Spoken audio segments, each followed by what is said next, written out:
Hello, this is Zoey Perry speaking with Rick Algood, almost famous book publisher, but he's getting there. Now, what have you just done with your books? Well, the first book I published was called Beyond the Cotton Fields. That was a book I wrote for your mom and her sisters. It was about growing up in Mississippi when I was a little boy. And the last one I just published and released in October is called Where Angels Weep. That book was based on a real murder that happened 100 years ago near where I grew up in Mississippi. There was a young girl that was in love. She was engaged, and she had gone to a rural post office to mail a letter to her boyfriend. And on a return trip home, someone attacked her and murdered her, and she never came home again. And they never really solved that case. And that case always kind of haunted me. And I always wondered what happened, who did it, would they ever find out who really killed that girl? So I decided that after I'd written my first book, I'd take a dab at writing fiction. And so that's why I wrote Where Angels Weep.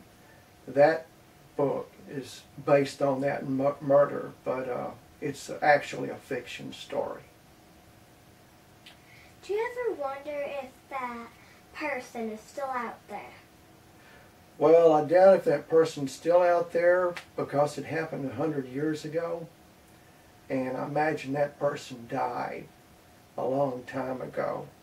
But I've often wondered if there isn't anybody still alive, maybe one of their children or grandchildren that they may have confessed to, that they might still know who actually killed her. But I don't know if we'll ever know that. Are you working on any other book? Well, actually, I've finished 2 more books. One I'm going to release in 2012. It's called An Angel with No Name. And I've finished another book that's in the editing process now. It's called The Midnight Angel. And I'm almost halfway through a 4th book. And I hadn't decided on the name for that one yet. But I hope to finish it in the next few weeks. Are they all going to be about angels?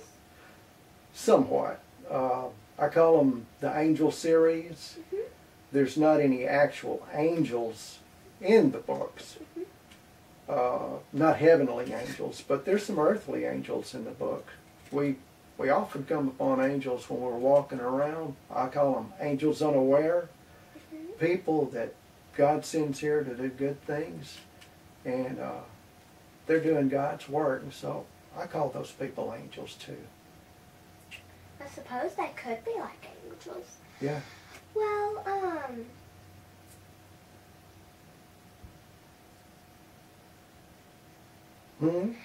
I really have no other questions for you. Okay. Well, thank you. Thank you for letting me come. You're welcome. I'll see you in a few weeks whenever I come over. All right.